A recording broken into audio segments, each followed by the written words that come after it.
الحمد لله رب العالمين صلى الله وسلم وبارك على نبينا محمد وعلى آله وصحبه أجمعين أشهد أن لا إله إلا الله وحده لا شريك له وأشهد أن محمدا عبد الله ورسوله صلى الله عليه وسلم ما بعد فهذه الليلة ليلة 26 من شهر محرم عام 1437 من هجرة النبي صلى الله عليه وسلم ونحن في المجلس 33 من كتاب فقه الأدعية والأذكار للشيخ عبد الرزاق ابن عبد المحسن البدر حفظهم الله. Nous sommes le 7 novembre 2015 et aujourd'hui nous entrons Inch'Allah dans le 33e cours de l'étude de la compréhension des invocations et rappels du Cheikh Abd al-Razzaq al-Badr.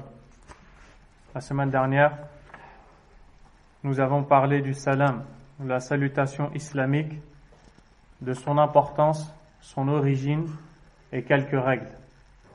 Aujourd'hui, nous entrons dans un nouveau chapitre, Ma yuqalu 'inda al-'utas wa ma yuf'alu 'inda at-tatha'ub, ce qu'il faut dire pendant ou après l'éternuement et ce qu'il faut faire lorsque l'on baille.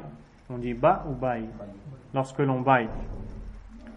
Al-'utas, l'éternuement, vous savez ce que c'est? Et barakallah fik. Je ne voulais pas le dire, alhamdoulilah, il a dit à ma place. Et l'éternuement, vous savez ce que c'est? C'est quand tu as envie de dormir, tu mets ta main devant ta bouche et il y a de l'air le bâillement. Il y a ta bouche qui s'ouvre et tu te sens fatigué, tu as envie de dormir. Dans la sunna du prophète, sallallahu alayhi wa sallam, quand tu éternues et quand tu bailles, il y a des choses à faire. Car l'islam est parfait. Dinullahi azza wa jal kamil. Et le prophète, sallallahu alayhi wa sallam, ma taraka khayran illa dalla al-ummata alayhi. Wala sharran illa hadharaha min. N'a laissé aucun bien sans y appeler sa communauté, aucun mal sans mettre en garde sa communauté contre ce dernier. Et donc nous allons parler de ces deux choses. L'imam al-Bukhari rahimahullah rapporte عن أبي هريرة selon Abu Huraira رضي الله عنه عن النبي صلى الله عليه وسلم قال إن الله يحب العطاس ويكره التثاؤب فإذا عطس فحمد الله فحق على كل مسلم سمعه أن يشمته أي أن يقول يرحمك الله وأما التثاؤب فإنما هو من الشيطان فليرده ما استطاع فإذا قال ها ضحك منه الشيطان. Et on va expliquer tout ça, Inch'Allah. Le prophète, sallallahu alayhi wa sallam, a dit Allah aime l'éternuement et réprouve le bâillement. Il aime l'éternuement, al-utas, et il n'aime pas le bâillement, le bâillement. Le prophète, sallallahu alayhi wa sallam, nous dit ensuite que quand le serviteur éternue et dit après Alhamdulillah, donc tu apprends quelque chose maintenant. C'est qu'il faut dire Alhamdulillah quand tu éternues. Quand tu éternues, tu dois dire Alhamdulillah. C'est un droit pour chaque musulman qui a éternué et qui a dit Alhamdulillah que son frère lui dise Yarhamukallah, qu'Allah te fasse miséricorde, qu'Allah ait pitié de toi. Par contre, le bâillement ne vient que du diable, dit le prophète sallallahu alayhi wa sallam. Ainsi, le musulman doit le repousser autant que possible. Et si pendant qu'il baille, il fait ou il prononce ce son ha, le diable rit de lui, il rigole. Et vous allez voir pourquoi. Et ça, c'est ce qu'on voit chez beaucoup de gens. Cela. والحكمة في الحمد عند العطاس أن العاطس كما يقول ابن القيم رحمه الله قد حصل له بالعطاس نعمة ومنفعة بخروج الأبخرة المحتقنة في دماغه. Pourquoi est-ce que tu dis Alhamdulillah après avoir éternué? L'imam Ibn al-Qayyim, rahimahullah, qui n'a pas laissé un domaine de la science sans écrire des mots et sans le traiter, et qui est aussi tabib, il connaît la médecine, rahimahullah, a dit, car c'est un immense bienfait d'Allah que d'éternuer. Lorsque l'homme éternue, cette réaction va lui permettre de dégager des choses qui le gênent au niveau de son cerveau. Et c'est donc un grand bienfait d'Allah, car Allah tabaraka wa ta'ala, pour te dégager de ces choses qui te gênent, pour te débarrasser de ces choses que tu es le premier à ne pas aimer, Allah azza wa jal t'a mis l'éternuement dans ton corps. C'est un grand bienfait d'Allah subhanahu wa ta'ala. C'est pour ça qu'ils disent il ne faut pas se retenir. Les médecins disent il ne faut pas se retenir quand tu éternues, parce que cette action, al-utas, yukhrij al-khabith, fait sortir al-khubth, les choses qui sont mauvaises, qui sont dans ton corps. Donc comme tu as pu te débarrasser de ce qui te gêne, et ceci est un grand bienfait d'Allah, tu dois dire Alhamdulillah. Allah m'a permis de me débarrasser de ce qui me gêne. Allati law baqiyat fihi ahdathat lahu adwa'an 'asira. Il dit que si ces choses que l'on dégage avec l'éternuement restaient dans notre corps, elles auraient provoqué beaucoup de maladies. Les gens tomberaient malades s'ils ne pouvaient pas éternuer. ولهذا شرع له حمد الله على هذه النعمة مع بقاء أعضائه على التئامها وهيئتها بعد هذه الزلزلة التي حصلت للبدن. C'est pour cela que tu dois remercier Allah subhanahu wa ta'ala qui t'a permis de dégager ce qui te gêne tout en préservant tes membres du corps après cette secousse que tu ressens. Car tu sais que quand tu éternues, tu sens que ton corps bouge. Et il y a des gens, des fois, qui sont enrhumés. Ils ont le nez bouché. Et ils éternuent très fort. N'est-ce pas? C'est un bienfait d'Allah subhanahu wa ta'ala. فَلِلَّهِ الْحَمْدُ كَمَا يَنْبَغِي لِكَرِيمِ وَجْهِهِ وَعَزَّ جَلَالُهُ. Puis il loue Allah subhanahu wa ta'ala. On a vu dans ce hadith qu'Allah tabaraka wa ta'ala aime l'éternuement. Allahu yuhibbul utas azza wa jal.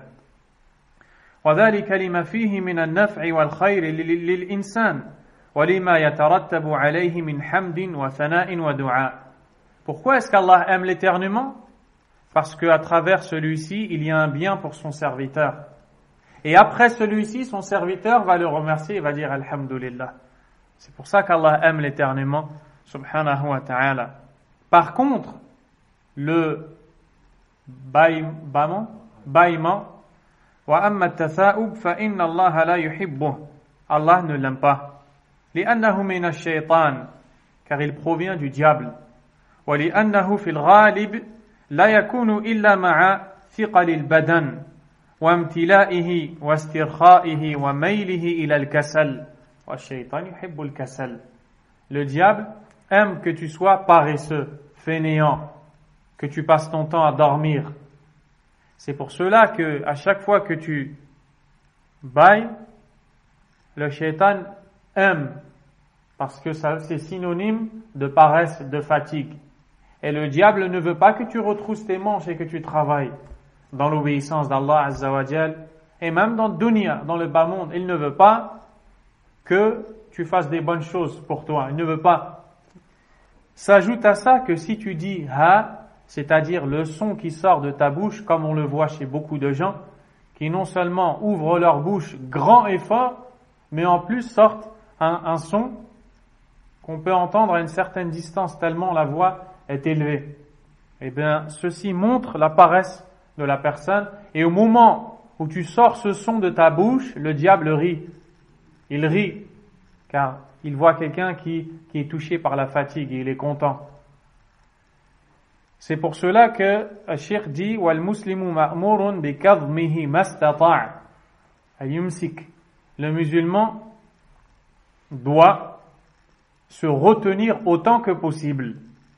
ففي الصحيحين عن أبي هريرة رضي الله عنه أن رسول الله صلى الله عليه وسلم قال التثاؤب من الشيطان.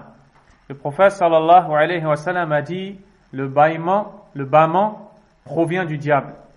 فإذا تثاءب أحدكم فليرده ما استطاع. Quand l'un d'entre vous bâille, qu'il l'éloigne ou qu'il repousse le bâillement autant que possible. فإن أحدكم إذا قالها ضحك منه الشيطان. Car l'un d'entre vous qui dit ha quand il bâille, le diable rit de lui. وفي لفظ لمسلم فإذا تثاءب أحدكم فليكظم ما استطاع.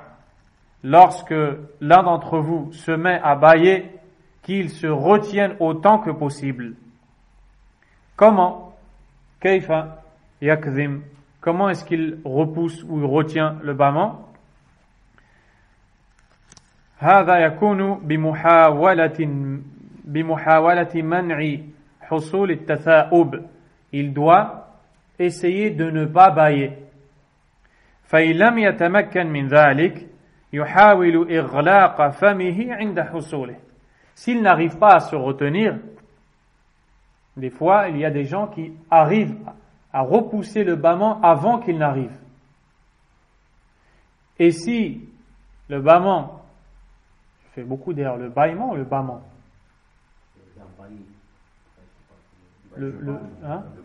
Le bâillement. S'il le repousse, s'il n'arrive pas à le repousser, alors au moment où il arrive, il ferme la bouche au maximum, il n'ouvre pas sa bouche. فإن لم يتمكن من ذلك وضع يده أو طرف لباسه على فمه. Et si vraiment il n'arrive pas à fermer sa bouche, alors il met sa main devant, ou alors il met son vêtement devant. Mais il ne laisse pas sa bouche s'ouvrir comme cela devant tout le monde. Pourquoi? لأن هذا باب يدخل منه الشيطان. Car le diable rentre dans la bouche de quelqu'un qui bâille et qui ne se retient pas, et vous allez écouter le hadith. Donc, le cheikh dit qu'il ne convient pas aux musulmans, ce n'est pas un bon comportement pour le musulman de bâiller la bouche grande ouverte. Et en plus de ça, c'est un passage pour le diable. روى الإمام مسلم رحمه الله في صحيحه عن أبي سعيد الخدري رضي الله عنه قال قال رسول الله صلى الله عليه وسلم إذا تثاءب أحدكم فليمسك بيده على فيه أي فمه على فيه فإن الشيطان يدخل. Le prophète sallallahu alayhi wa sallam dit, quand l'un d'entre vous commence à bâiller, qu'il mette sa main sur sa bouche, qu'il tienne sa bouche avec sa main, car le diable entre. C'est-à-dire qu'il profite de cette ouverture pour rentrer. Et نحن نقول كما قال صلى الله عليه وسلم نصدقه. Et nous le croyons et disons ce que lui-même a dit sallallahu alayhi wa sallam. Par contre, de dire أعوذ بالله من الشيطان الرجيم لا دليل عليه. قال والتعوذ بالله من الشيطان عند التثاؤب لم يثبت فيه دليل. Il n'y a pas de preuve qu'il faut dire أعوذ بالله من الشيطان الرجيم à chaque fois que tu bailles. Mais, écoutez, لكن إن تذكر المسلم عند التثاؤب أن ذلك من الشيطان وتعوذ بالله منه فلا حرج في ذلك ما لم يتخذه سنة. Mais si de temps en temps le musulman qui baille se souvient que le diable aime ça, du fait qu'il se souvient que le diable aime ça, il dit A'udhu billahi minash shaitanir rajim, il n'y a pas de mal. Où est le mal? S'il croit qu'il faut le faire à chaque fois qu'il baille. Ceci deviendra une innovation s'il n'y a pas de preuve pour cet acte. Ici, nous avons parlé du bâillement. وأما فيما يتعلق بالعطاس فقد جاءت السنة بجملة من الآداب والأحكام العظيمة التي يحسن بالمسلم مراعاتها والعناية بها وهي من جمال هذه الشريعة وكمالها ووفائها بكل شؤون الإنسان وجميع أحواله. Quant à l'éternuement, dans la sunna du prophète sallallahu alayhi wa sallam, nous avons des comportements, des règles très importantes que doivent observer les musulmans, et ces règles nous montrent que la religion est parfaite et complète. L'imam al-Bukhari rahimahullah a rapporté ce nom Abu Huraira radiyallahu anhu عن النبي صلى الله عليه وسلم قال إذا عطس أحدكم فليقول الحمد لله وليقول له أخوه أي الذي سمعه منه أو صاحبه يرحمك الله فإذا قال له يرحمك الله فليقول يهديكم الله ويصلح بالكم بالكم أي شأنكم يصلح أموركم وشؤونكم. Le prophète sallallahu alayhi wa sallam a dit, quand l'un d'entre vous éternue, qu'il dise Alhamdulillah. Et vous avez entendu pourquoi. Qu'est-ce que doit dire maintenant la personne présente qui entend le musulman dire Alhamdulillah après avoir éternué? Son frère doit lui dire, son frère ou son camarade doit lui dire Yarhamukallah, qu'Allah te fasse miséricorde. فإذا قال له يرحمك الله, si il lui dit Yarhamukallah, celui qui a éternué doit lui répondre Yahdikumullah wa yuslihu balakum, c'est-à-dire qu'Allah vous guide. Yahdikumullah ila al-khayr, ila as-sirat al-mustaqim, ila al-haq, wa yuslihu umurakum wa hayatakum wa yaj'al fiha al-khayr. Qu'Allah azza wa jal vous guide dans le droit chemin et qu'il réforme votre situation. فانظر أخي المسلم رعاك الله إلى هذا الجمال والكمال الذي دعت إليه الشريعة عند العطاس. Regarde cette perfection à laquelle a appelé la législation d'Allah subhanahu wa ta'ala. Hamdun wa thana'un wa tarahumun wa du'a. هذا عند العطاس. Lorsque tu éternues, tu loues Allah azza wa jal. Ensuite, celui qui t'entend te demande à Allah pour toi la rahma, la miséricorde. Ensuite, tu invoques Allah pour lui juste avec l'éternuement. Donc, al-utas, l'éternuement est une chose qu'Allah aime, subhanahu wa ta'ala. بل جعل الإسلام تشميت العاطس أي القول له يرحمك الله حقا من الحقوق المتبادلة بين المسلمين. Plus encore, Allah Azza wa Jal a fait de cette parole Yarhamukallah que tu dis à celui qui a éternué un droit que celui qui éternue a envers son frère qui l'entend. C'est-à-dire que tu dois t'acquitter, c'est un devoir, tu dois t'en acquitter envers ton frère. في الصحيح البخاري من حديث أبي هريرة رضي الله عنه عن رسول الله صلى الله عليه وسلم أنه قال حق المسلم على المسلم ست. Le prophète sallallahu alayhi wa sallam a dit le droit du musulman sur le musulman ou les droits du musulman sur le musulman sont six. إذا لقيته فسلم عليه. Quand tu le rencontres, salue-le. On en a déjà parlé la semaine dernière. وإذا دعاك فأجبه. Et s'il t'invite, réponds-lui. S'il t'invite, réponds-lui. وَإِذَا اسْتَنصَحَكَ فَانصَحْ لَهُ. Et s'il te demande conseil, donne-lui ou prodigue-lui le conseil. وَإِذَا عَطَسَ وَحَمِدَ اللَّهِ فَشَمِّتْهُ. Et s'il éternue et dit Alhamdulillah, dis-lui Yarhamukallah. وَإِذَا مَرِضْ فَعُدْهُ. Et s'il tombe malade, rends-lui visite. وَإِذَا مَاتْ فَاتَّبِعْهُ. Et s'il meurt, suis-le, c'est-à-dire suis son enterrement. Voici les droits du musulman envers son frère, ou par rapport vis-à-vis de son frère. Le prophète a donc dit, sallallahu alayhi wa sallam, que tu dois lui dire Yarhamukallah à une condition, qu'il dise Alhamdulillah. Car s'il ne dit pas Alhamdulillah, tu ne dois pas lui dire Yarhamukallah, comme vous allez le voir ici. Amma man lam yahmad fa innahu la yushammad.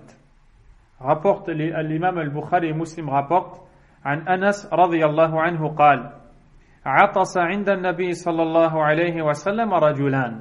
Deux hommes ont éternué en présence du prophète صلى الله عليه وسلم. فشمت أحدهما ولم يشمت الآخر. Le prophète صلى الله عليه وسلم a dit يرحمك الله à un, qu'Allah te fasse miséricorde, et au deuxième il ne lui a rien dit. فقال الذي لم يشمته, celui à qui le prophète sallallahu alayhi wa sallam n'a pas dit yarhamukallah, qu'Allah te fasse miséricorde, lui a dit atasa fulanun fashammatta. Celui-ci a éternué et tu lui as dit yarhamukallah. Wa atastu ana falam tushammitni. Et moi aussi j'ai éternué et tu ne me l'as pas dit. Faqala inna hadha hamidallah wa innaka lam tahmadillah. Le prophète sallallahu alayhi wa sallam lui a dit, quant à lui, il a dit Alhamdulillah, alors que toi, tu n'as pas dit Alhamdulillah. Donc, tu dois dire Yarhamukallah s'il dit Alhamdulillah. Aussi, l'imam Muslim, rahimahullah, rapporte, selon Abu Burda, qui dit دخلت على أبي موسى الأشعري وهو في بيت بنت الفضل بن عباس. والفضل بن عباس Ibn Ammi Rasulillah sallallahu alayhi wa sallam. Abu Burda dit, je suis entré chez Abu Musa al-Ash'ari radiyallahu an, qui était dans la maison de la fille de Al-Fadl ibn Abbas, le frère de Abdullah ibn Abbas. Donc, c'est la fille du cousin du prophète sallallahu alayhi wa sallam. Fa'atastu falam yushammitni. J'ai éternué et il ne m'a pas dit yarhamukallah. Wa atasat fashammataha, alors que elle a éternué et il lui a dit yarhamukallah. Faraja'tu ila ummi fa akhbartuha. Je suis revenu chez ma mère et je lui ai dit. Il est parti voir sa mère pour lui dire comment. Falamma ja'aha qalat atasa 'indaka ibni. Falam tushammithu. Et quand il est venu chez sa mère, l'homme qui ne lui a pas dit, Al-Fadl ibn Abbas, qui n'a pas dit à Abu Burda, Yarhamukallah, Abu Burda était voir sa mère et lui a dit. Ensuite, Al-Fadl ibn Abbas est rentré un jour chez sa mère et sa mère lui a dit, mon fils a éternué, tu ne lui as pas dit, Alhamdulillah. Yarhamukallah, alors que elle a éternué et tu lui as dit Yarhamukallah. Faqala inna ibnaka atas falam yahmadillah falam ushammithu. Il lui a dit, ton fils a éternué mais n'a pas dit Alhamdulillah, je ne lui ai pas dit Yarhamukallah. Wa atasat fahamidatillah fashammattuha. Quant à elle a éternué et a dit Alhamdulillah, je lui ai dit Yarhamukallah, Yarhamukillah pour une femme. Donc tu vois la simplicité des pieux prédécesseurs. Fa'ala Rasulullah sallallahu alayhi wa sallam af'al. Lam yaf'al, la af'al. Intahayna, wartahna. Le prophète a fait, sallallahu alayhi wa sallam, on fait. Le prophète n'a pas fait, alayhi salatu wa sallam, on ne fait pas. Je ne peux pas lui dire yarhamukillah parce qu'elle n'a pas dit alhamdulillah. Si elle l'avait dit, je lui aurais dit. Sami'tu Rasulallah sallallahu alayhi wa sallam yaqul إذا عطس أحدكم فحمد الله فشمتوه فإن لم يحمد الله فلا تشمتوه. واضح. L'imam Muslim le rapporte, le prophète sallallahu alayhi wa sallam dit, quand l'un d'entre vous éternue et dit Alhamdulillah, dites-lui Yarhamukallah. Et si quelqu'un ne dit pas Alhamdulillah, ne lui dites pas Yarhamukallah. Donc c'est un ordre, il faut obéir. وَالتَّشْمِيتُ ثَلَاثُ مرات. Et dire Yarhamukallah pour celui qui éternue, on doit le faire à 3 reprises. C'est-à-dire, tu entends quelqu'un qui éternue et qui dit Alhamdulillah. tu lui dis Yarhamukallah, il le refait une deuxième fois, puis une troisième fois, après la troisième fois, huwa ad-du'a li-shifa. Tu invoques Allah Azza wa Jal qu'il le soigne car il est malade. Et le hadith est rapporté par Muslim عن سلمة بن الأكوع رضي الله عنه أنه سمع النبي صلى الله عليه وسلم وعطس رجل عنده. Le prophète sallallahu alayhi wa sallam a entendu quelqu'un éternuer, dire alhamdulillah. فقال لا يرحمك الله. Le prophète lui a fait at-tashmit en lui disant qu'Allah te fasse miséricorde. ثم عطس أخرى. Puis il a éternué une seconde fois. فقال له رسول الله صلى الله عليه وسلم الرجل مزكوم. Puis le prophète sallallahu alayhi wa sallam a dit cet homme est enrhumé. ورواه الترمذي وفيه ثم عطس الثانية والثالثة فقال رسول الله صلى الله عليه وسلم هذا رجل مزكوم. Donc ici le prophète sallallahu alayhi wa sallam a entendu cet homme éternuer 3 fois. Après la 3e fois, on ne doit plus dire Yarhamukallah, il est enrhumé. Et le prophète a dit, cet homme est enrhumé. Également, Abu Daoud rapporte selon Abu Huraira, radiyallahu ta'ala an, que le prophète sallallahu alayhi wa sallam a dit, Shammit akhaka thalathan thalatha, fama zad fahuwa zukam. Dis Yarhamukallah à ton frère qui éternue 3 fois.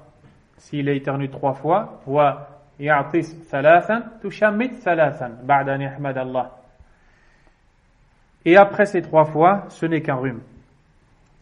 Après ces 3 fois, ce n'est qu'un rhume. Pourquoi le prophète sallallahu alayhi wa sallam a dit Ar-rajulu mazkum? Après la 3e fois, l'homme est enrhumé. Pour que les gens qui sont avec lui sachent qu'il est malade, afin qu'ils invoquent Allah pour lui. Hatta ya'rif an-nas annahu marid mazkum fayad'un Allah lahu. Pour qu'ils invoquent Allah pour lui, comme l'a dit l'imam Ibn al-Qayyim rahimahullahu ta'ala. Wa min as-sunnati khafdu as-sawti bil-'utas hatta la yuz'ija an-nas. Fait partie de la sunna de baisser le son de la voix pendant l'éternuement pour ne pas déranger les gens. عن أبي هريرة رضي الله عنه قال كان رسول الله صلى الله عليه وسلم إذا عطس وضع يده أو ثوبه على فيه وخفض أو غض بها صوته. Le compagnon nous dit, lorsque le prophète sallallahu alayhi wa sallam éternuait, il posait sa main devant sa bouche ou son vêtement et baissait la voix. Il baissait sa voix pour ne pas déranger les gens qui sont avec lui. Il ne convient donc pas, ce n'est pas bien d'être assis à côté de ton frère et de donner tout ce que tu trouves, de donner tout ce que tu as. Et ici, il faut suivre la sunna et ne rien rajouter. Il ne faut rien rajouter.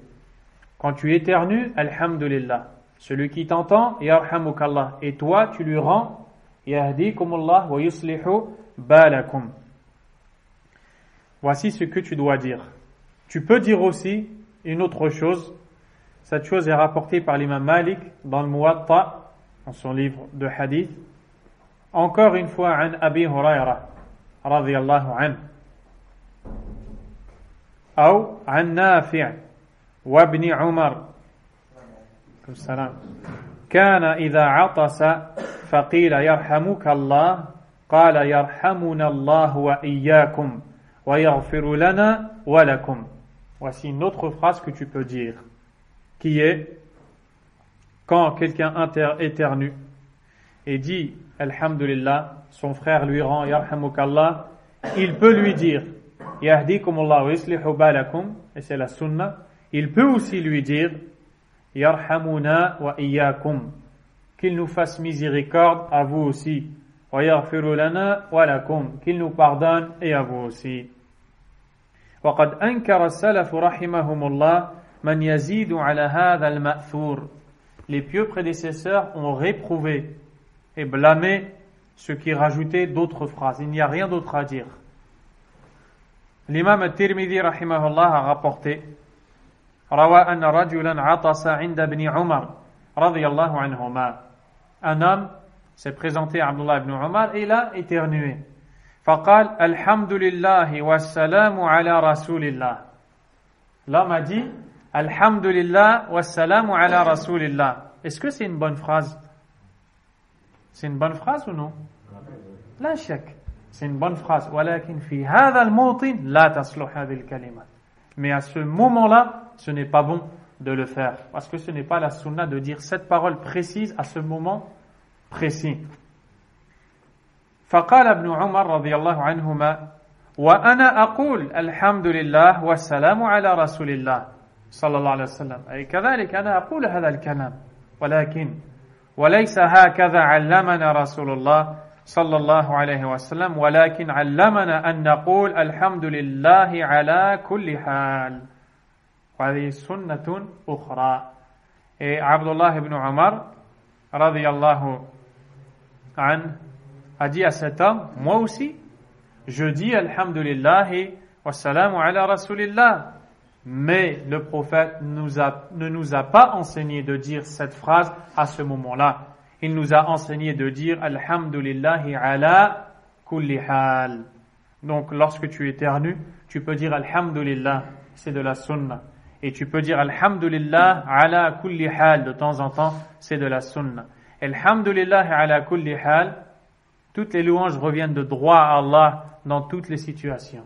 Que j'éternue ou non, que je sois en bonne santé ou malade, pauvre ou riche, je loue Allah subhanahu wa ta'ala. On voit dans ce passage la motivation des pieux prédécesseurs à se cramponner à la sunna.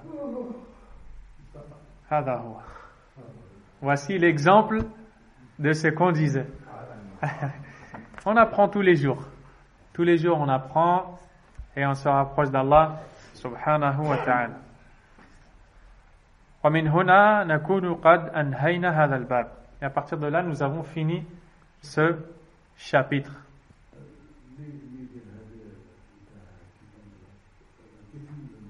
La mahwa athim, celui qui fait ça n'est pas dans le péché, on ne dit pas qu'il est dans le péché, walakin naqis, mais il a un manque. Il a un manque. Parce que Shaitan, il rit quand tu sors ce son. Wala wahdo. Wala kana munfaridan. Même s'il est seul, لأن الشيطان يسمعك. نعم, celui qui est seul, qui éternue, il dit alhamdulillah انتهى. alhamdulillah, il a fini. هذا باب آخر ذكر النكاح والتهنئة به والدخول بزوجة والذكر المتعلق بالأبناء. Un chapitre qui est bien pour les jeunes qui vont bientôt se marier. Et je connais quelqu'un qui va bientôt se marier, c'est pour ça que je souris. Ce chapitre concerne ce qu'il faut dire, les choses à faire, les choses à dire en relation avec le mariage, les premiers rapports avec l'épouse ou les rapports de façon générale, et ce qu'il faut dire par rapport aux enfants, parce qu'il y a des invocations, dua lil abna, aussi pour les enfants. Et le cheikh dit que le mariage, masha'Allah, le mariage est un grand bienfait d'Allah subhanahu wa ta'ala. Ni'ma minnatun min Allahi 'azimatun 'ala 'ibadihi. Un grand bienfait d'Allah tabaraka wa ta'ala sur ses serviteurs. Na'am, masha'Allah. يتحقق به من المنافع والمصالح والفوائد ما لا يعد ولا يحصى.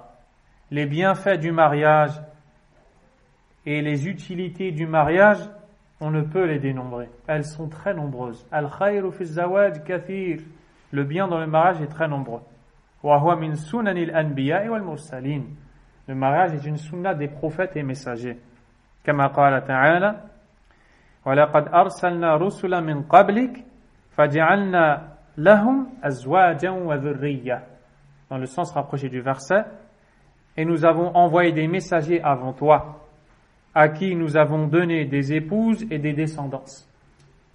Allah Azza wa Jal par le prophète Muhammad sallallahu alayhi wa sallam et lui dit: ô toi le prophète, nous avons envoyé des autres messagers avant toi et nous leur avons donné des enfants et des épouses. Allah subhanahu wa ta'ala nous a rappelé aussi ce bienfait dans le Coran. Wallahu ja'ala lakum min anfusikum azwaja. Allah vous a donné à partir de vous des épouses. Wa ja'ala lakum min azwajikum banina wa hafada. Et il vous a donné à partir de vos épouses des enfants et descendance. Wa razaqakum min at-tayyibat. Et il vous a donné des bonnes subsistances.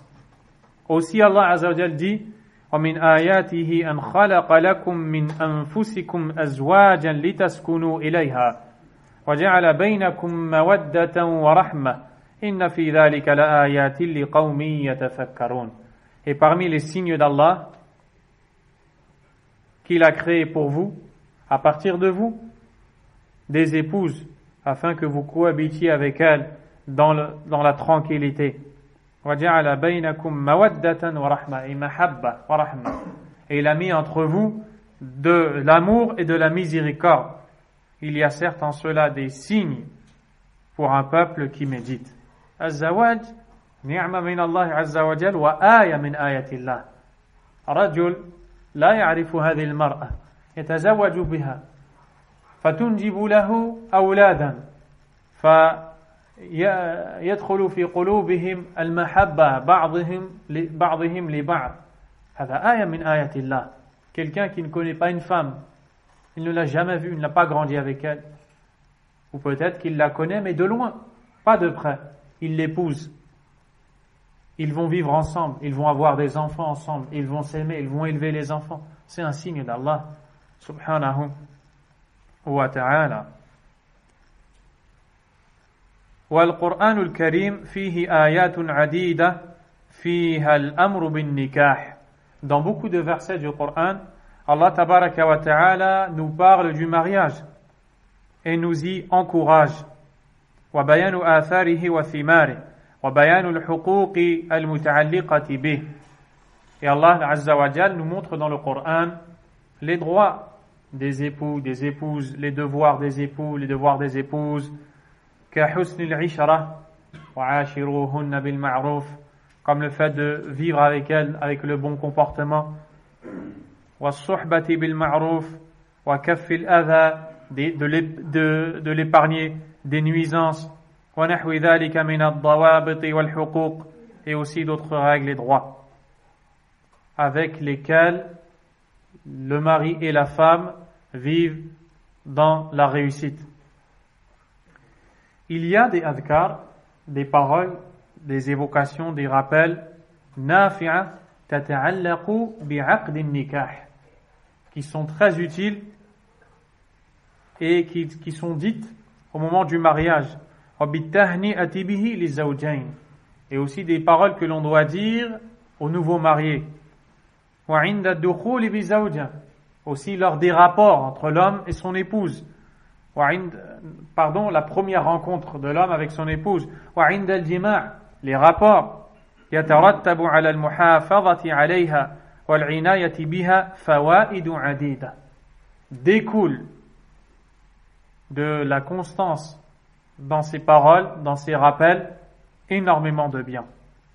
Et nous allons parler de quelques points, incha'Allah ta'ala. فأما الذكر عند عقد النكاح, quant à ce qu'il faut dire pendant le contrat de mariage, pour faire le mariage, فقد روى أبو داود والترمذي وغيرهما عن عبد الله بن مسعود رضي الله عنه قال, Abdullah ibn Mas'ud, qu'Allah l'agrée, a dit: علمنا رسول الله صلى الله عليه وسلم خطبة الحاجة. Le messager d'Allah sallallahu alayhi wa sallam nous a enseigné le discours du besoin.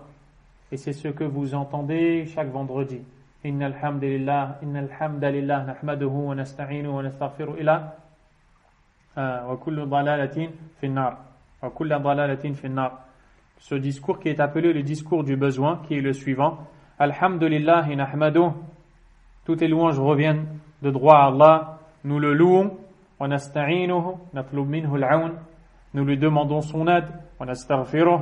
Natlubu minhu al-maghfirah. Nous lui demandons son pardon. Wa na'udhu bihi min shururi anfusina. Nous lui demandons sa protection contre le mal de nos personnes. Wa sayyi'ati a'malina.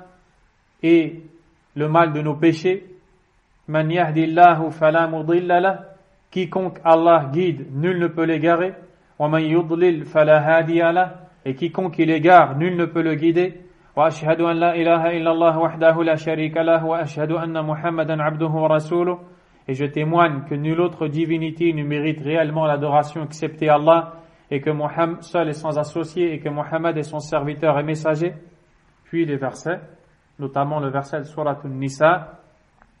Ya ayyuhan nasu ittaqu rabbakum alladhi khalaqakum min nafsin wahida. Ô vous les gens, craignez votre Seigneur qui vous a créé à partir d'un seul être. Al-maqsoud huna Adam alayhi salam. Et le premier être ici c'est Adam. Wa khalaqa minha zawjaha Hawa. À partir de cet être, il a créé son épouse, sa femme Hawa. Wa batha minhuma rijalan kathiran wa nisaa. Et des deux, il a répandu beaucoup d'hommes et de femmes. Wattaqullaha alladhi tasaaluna bihi wal arham. Ay silat al arham. Et craignez Allah, celui au nom duquel vous vous implorez les uns les autres, et craignez de rompre les liens de parenté. Inna Allaha kana alaykum raqiba. Allah vous surveille. Ya ayyuhalladhina amanu taqullaha haqqa tuqatihi wa la tamutunna illa wa antum muslimun. Ô vous qui avez cru, craignez Allah réellement et ne mourrez que pleinement soumis à lui. Ya ayyuhalladhina amanu taqullaha wa qulu qawlan sadida. Ô vous qui avez cru, craignez Allah et dites des paroles justes. Yuslih lakum a'malakum. Il réformera vos actions. Wa yaghfir lakum dhunubakum. Et vous pardonnera vos péchés. Wa man yuti'i Allah wa rasulahu faqad faza fawzan 'azima. Et quiconque obéit à Allah et à son messager aura obtenu une immense réussite. C'est le discours pour commencer le mariage. Voici ce qu'il faut dire. Ce n'est pas la Fatiha, comme beaucoup de gens le pensent. Non, hada ghalat. C'est une erreur. Pour le mariage dans l'islam, il n'y a pas quelque chose qui s'appelle al-Fatiha. Innama khutbatul haja, allati allamana iyaha an-nabiy sallallahu alayhi wa sallam. C'est ce que vous venez d'entendre. Wa hiya khutbatun 'azima wa dhikrun mubarak. Yustahabbu al-ityanu bihi 'inda 'aqd an-nikah. Il est recommandé de prononcer ces paroles bénies pour faire le pacte de mariage. L'imam Ibn Taymiyyah rahimahullah ta'ala a dit هذه الخطبة عقد نظام الإسلام والإيمان. En réalité, ces paroles résument l'ordre de l'islam et de la foi. Mais le sujet ici n'est pas de les étudier en détail. C'est-à-dire que ces paroles ont réuni ce qui nous est demandé en tant que croyants et musulmans. Comme nous l'avons dit, et le cheikh le dit ici, وَمِمَّا يُنَبَّهُ عَلَيْهِ فِي هَذَا الْمَقَامِ أَنَّهُ لَمْ يَرِدْ دَلِيلٌ على مشروعية قراءة الفاتحة عند العقد. Ce n'est pas de la sunna de réciter la Fatiha pour le mariage. خلافا لما يفعله كثير من عوام المسلمين. Contrairement à ce que font beaucoup de la masse des musulmans. الإشكال في هذا الحال أن الآن أئمة يقرؤون الفاتحة فيخطئون يعني يخطئ الناس بسببهم. Le problème maintenant, c'est que ce sont des imams qui lisent la Fatiha pour le mariage. وهذا غلط. هذا غلط. اسأله. Demande-lui. أين وجدت هذا في قال الله وفي قال رسول الله. Où est-ce que tu as vu qu'il faut lire la Fatiha pour le mariage? Dans قال الله قال رسول الله. S'il te ramène une preuve claire, fais-le. Mais tu verras qu'il n'y a pas de preuve, donc tu ne dois pas le faire. tu ne dois pas le faire. Comme le sahabi ou comme le pieux prédécesseur qui n'a pas dit yarhamukallah parce qu'il n'a pas dit alhamdulillah. Et il n'y a pas de preuve qu'il faut dire yarhamukallah. Au contraire, on nous l'a interdit. Pareil pour ces choses-là. Sallallahu yuslih al-muslimin. Qu'Allah nous corrige. Wa amma tahni'atu lizawjayn bin nikah. Et aussi, que ça peut être ayat al-kursi, des fois, ça peut être d'autres versets, ou des fois dans les mariages, parce qu'on a énormément d'innovations. Les gens qui se réunissent, ils ouvrent le Coran, ils choisissent une page, ils récitent, ils ferment le Coran, Anta zawjun laha wa anti zawjatun lahu, idhaba. Wal'iyadu billah. Ils disent ensuite à ces gens-là, vous êtes mariés dès à présent. Entrez chez vous, vous faites ce que vous voulez. Vous êtes mariés. Ils ont des rapports. Et ce rapport-là, dans la religion d'Allah, on l'appelle fornication. Car là, le mariage dans l'islam a des conditions. Elles doivent être respectées pour être valides. Et les musulmans, beaucoup de musulmans n'apprennent plus leur religion. Ils s'éloignent de la religion d'Allah. Azza wa Jal. Ils connaissent tout de dunya, mais rien du din d'Allah, ou peu du din d'Allah. Et ceci, min alamat sa'a. Ceci fait partie des signes de l'heure. Et le prophète sallallahu alayhi wa sallam a dit, an yaqilla al-ilm wa yakthur al-jahl. Min alamat sa'a, parmi les signes de l'heure, la science va diminuer et l'ignorance va augmenter.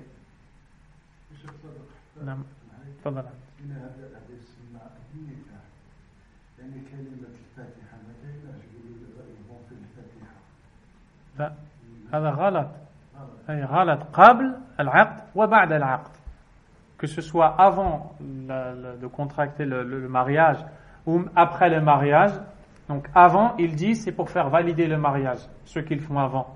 Et ceux qui récitent al-Fatiha après, ils disent lil baraka fi zawaj. هذا غلط.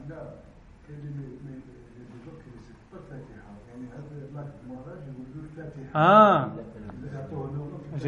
il y a des gens simplement qui appellent. هذا صحيح. Il y a des gens qui appellent. يسمون عقد الزواج الفاتحة. هذا غلط. C'est une erreur. هو العقد الشرعي. في الدين هو عقد الزواج أو الزواج أو العقد الشرعي. لا يسمى الفاتحة. On n'appelle pas ça الفاتحة. Pourquoi? Parce que ce n'est pas dans la sunna, ni dans le Coran, ni dans la sunna. Deuxièmement, toi, tu ne vas pas réciter la Fatiha, mais les gens qui sont autour, ils t'entendent appeler ce mariage le Fatiha. Qu'est-ce qu'ils vont croire? Ils vont croire que dans le mariage, il faut réciter le Fatiha.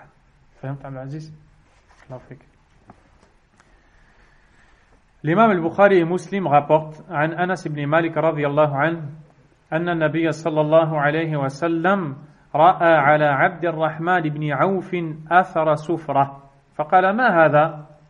قال يا رسول الله إني تزوجت امرأة على وزن نواة من ذهب قال فبارك الله لك أولم ولو بشاه. Maintenant, ce qu'il faut dire à la personne qui se marie. Abdurrahman ibn Auf, radiyallahu anhu, un grand compagnon, s'est marié. Et il avait une trace d'un aliment de jaune. Le prophète sallallahu alayhi wa sallam lui a dit, qu'est-ce que c'est? Abdurrahman ibn Auf radiyallahu anhu lui a dit, ô messager d'Allah, je viens d'épouser une femme. Et comment était la dot? C'était, disons, un peu d'or. Disons, un peu d'or. Le prophète sallallahu alayhi wa sallam lui a dit, Fabarakallahu lak. Qu'Allah le bénisse pour toi. C'est ce qu'il faut dire aux nouveaux mariés. Barakallahu lak. Awlim walaw bisha. I'mal walima. C'est-à-dire, fais un repas. Ne serait-ce qu'avec un mouton. Même avec un mouton. لأن المقصود بالوليمة إظهار الفرح والإعلان أن هذا الرجل أو هذه المرأة تزوج أو تزوجت. Car le but du repas qui est offert, ce n'est pas de dépenser de l'argent et de jeter toute la viande à la poubelle pour dire regardez tout ce que j'ai fait, tout ce que j'ai dépensé, comme aujourd'hui beaucoup de gens le font malheureusement. Même des gens qui sont pauvres, mais il faut suivre le gens, il faut suivre le village, il faut suivre les habitudes, ils vont s'endetter partout pour montrer qu'ils sont riches et qu'ils vivent bien. Et le reste de l'année, ils sont endettés. Allah n'aime pas ça, subhanahu wa ta'ala. Yarhamu anfusakum, ma'ashar al-muslimin. Faites-vous miséricorde, vous, les croyants. Walaw bi shah wahida takfi. Un mouton, c'est suffisant chez Allah, subhanahu wa ta'ala. L'imam al-Tirmidhi et Abu Daoud rapportent عن أبي هريرة رضي الله عنه أن النبي صلى الله عليه وسلم كان إذا رفأ الإنسان إذا تزوج قال بارك الله لك وبارك عليك وجمع بينكما في خير. Voici la sunna. Quand le prophète sallallahu alayhi wa sallam voyait quelqu'un qui se mariait, il lui disait Barakallahu laka, qu'Allah mette pour toi la bénédiction, c'est-à-dire dans ce mariage. Wa baraka alayk, qu'il te recouvre de bénédiction. Wa jama'a baynakuma fi khayr, et qu'il vous unisse, toi et ton épouse, dans le bien.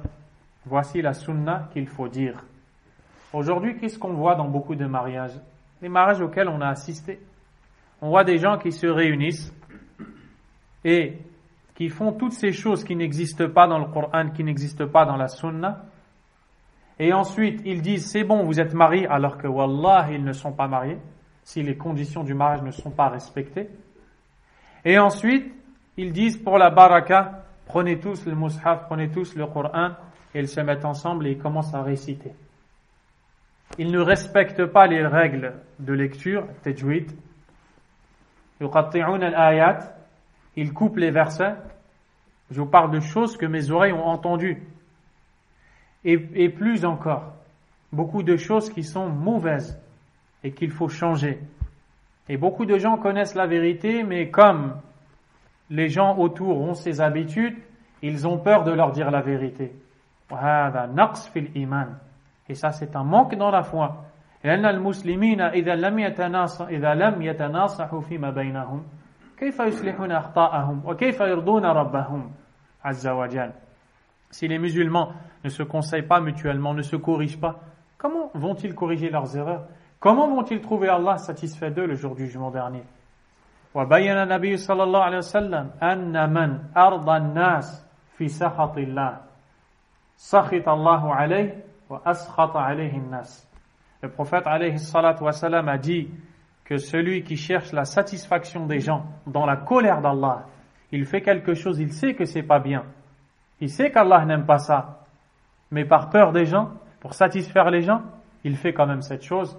Allah sera en colère contre lui et il va mettre la colère dans le cœur de ces gens-là. Waman, et celui qui cherche la colère, l'agrément d'Allah dans la colère des gens, Allah Azzawajal sera satisfait de lui et les gens après vont l'aimer. Ils diront en vérité, il avait raison. C'est quelqu'un de bien. Vous voulez la preuve de ça? Rasulukum sallallahu alayhi wa sallam. Le prophète alayhi salatu wa sallam. Ya'ti ila Makkah wa yad'uhum ila Allah fayusbihu abghadha al-khalqi ilayhim. Le prophète sallallahu alayhi wa sallam arrive à Mecca, appelle les gens à Allah, tout le monde le déteste. Il n'y a pas quelqu'un qui est plus détesté que le messager d'Allah alayhi salatu wa sallam. Da'ahum ila Allah qatalahum wa jahadahum wa ahabbuh fi an-nihaya. Le prophète les a appelés à Allah sallallahu alayhi wa sallam. Il les a combattus. Pour certains des compagnons, ils ont tué leurs enfants au combat.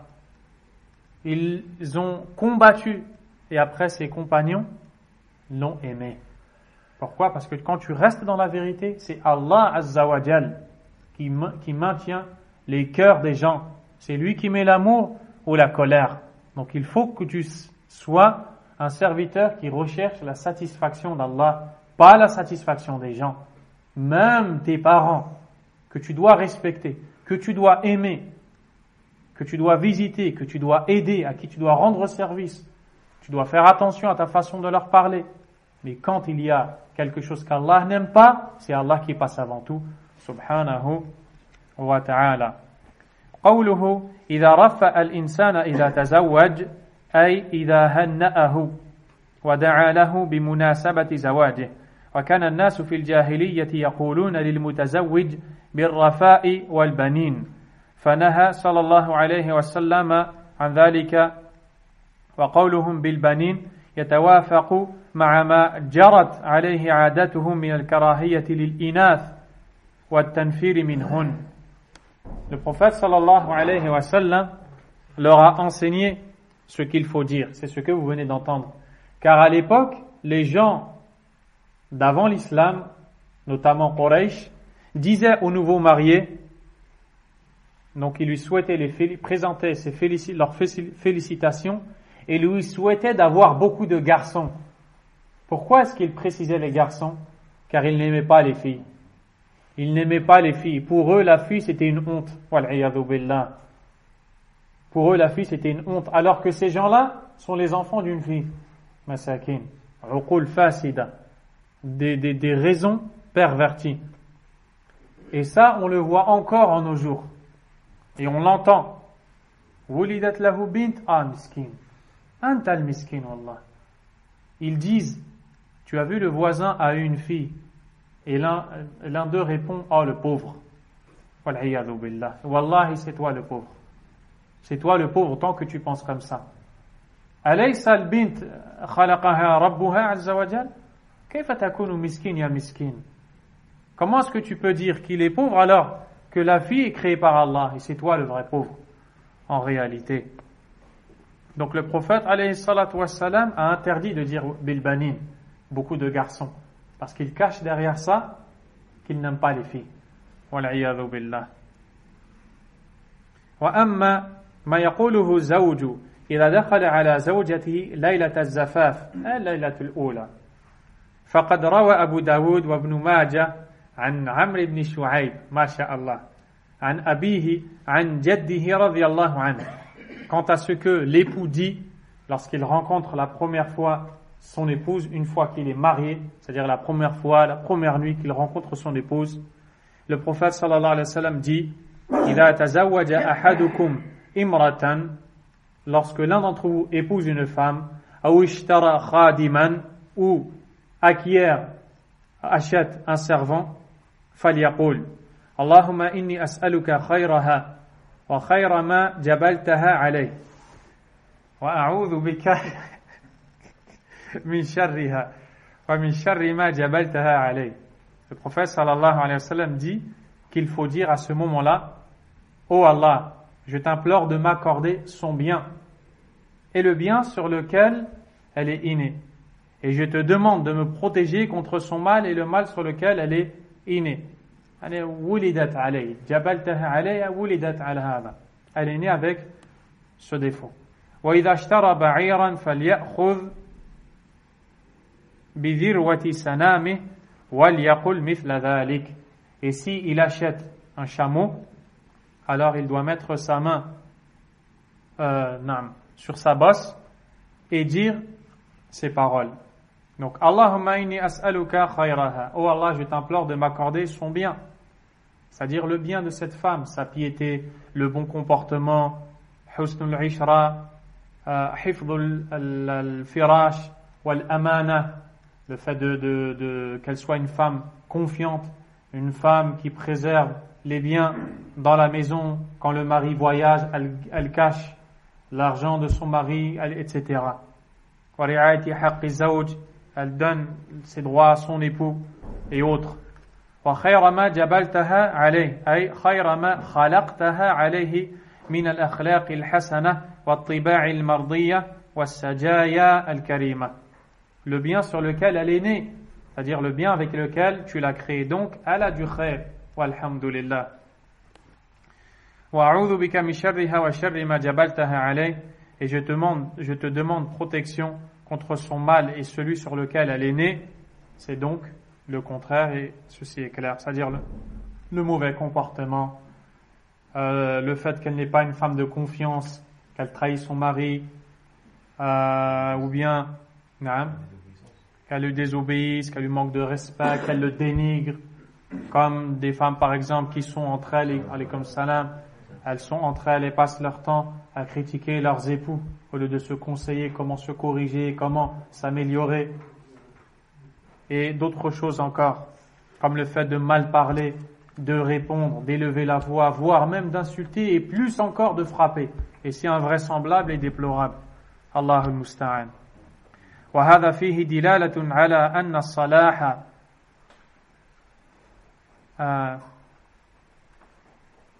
أن صلاح أمر الزوجين والتئام شملهما لا يتحقق إلا بالالتجاء إلى الله. Et ceci est une preuve que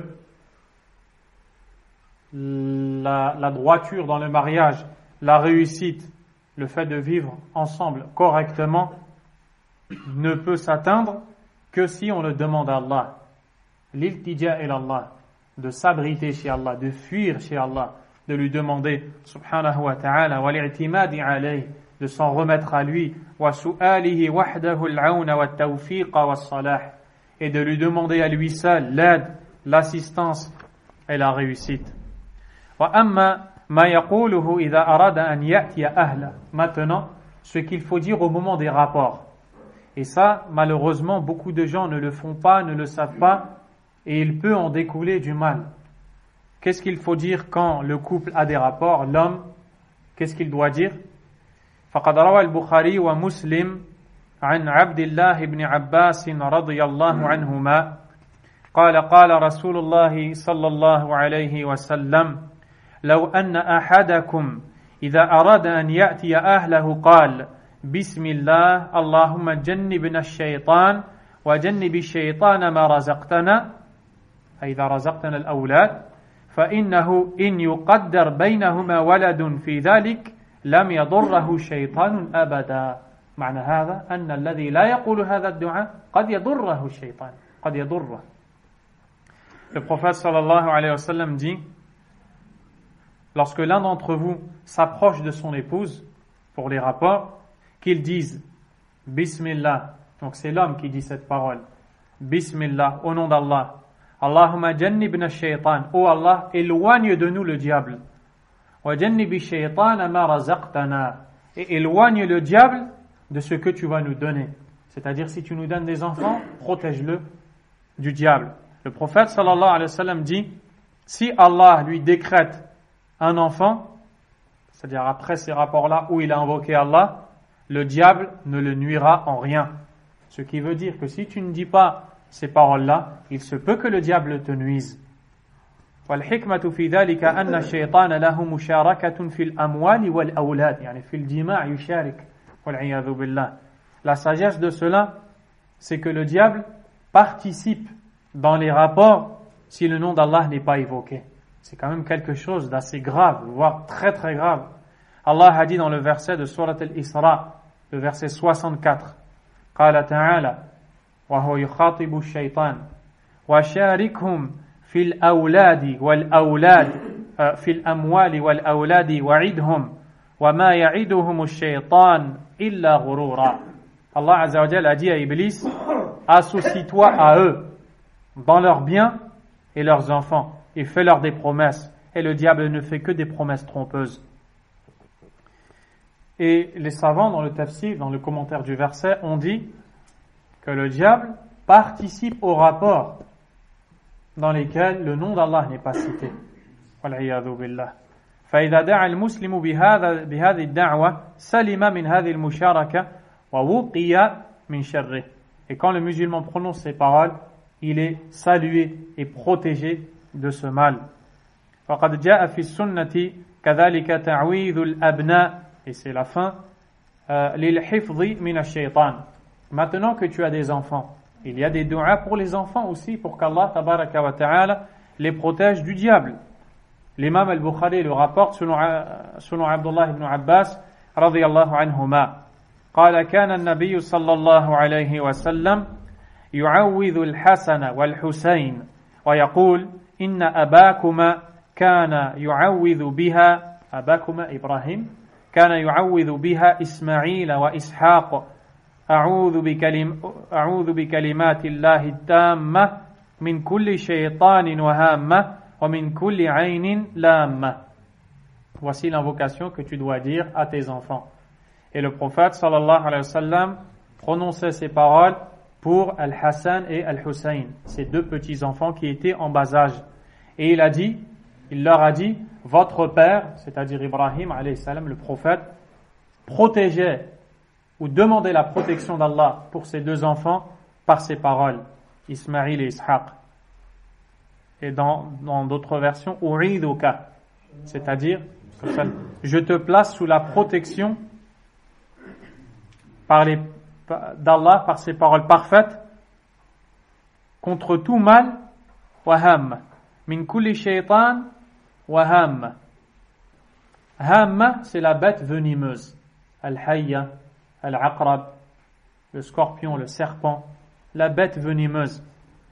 Wa min kulli aynin lamma, al-ayn ma'ruf, et contre tout mauvais œil qui puisse t'atteindre. Wa kana min hadihi sallallahu alayhi wa sallam fima yata'allaqu bil abna ad-du'a lahum bil baraka. Le prophète sallallahu alayhi wa sallam invoquait Allah pour les enfants, pour qu'ils aient la bénédiction. ومن ذلك ما رواه البخاري ومسلم عن أسماء رضي الله عنها. البخاري ومسلم rapportent ce hadith أنها أتت بابنها عبد الله بن الزبير رضي الله عنه إلى النبي صلى الله عليه وسلم فوضعته في حجره. Quand Asma a eu son enfant Abdullah ibn Zubayr, elle est venue voir le prophète sallallahu alayhi wa sallam et elle a posé le bébé sur le giron du prophète sallallahu alayhi wa sallam, ce qu'on appelle en arabe al-hijr. Et al-hijr, quand tu t'assois comme ça, c'est l'espace qu'il y a entre tes cuisses. Imagine-toi quelqu'un assis par terre qui prend son enfant et qui l'assit ici. Hadha al-makan, cet endroit on l'appelle al-hijr, en français le giron. Cette femme a posé ce bébé sur le giron du prophète sallallahu alayhi wa sallam. ثم دعا بتمرة فمضغها. Puis le prophète alayhi salatu wassalam a dit, apportez-moi une date. On lui a apporté une date et il l'a mordillé, l'a écrasé avec ses dents.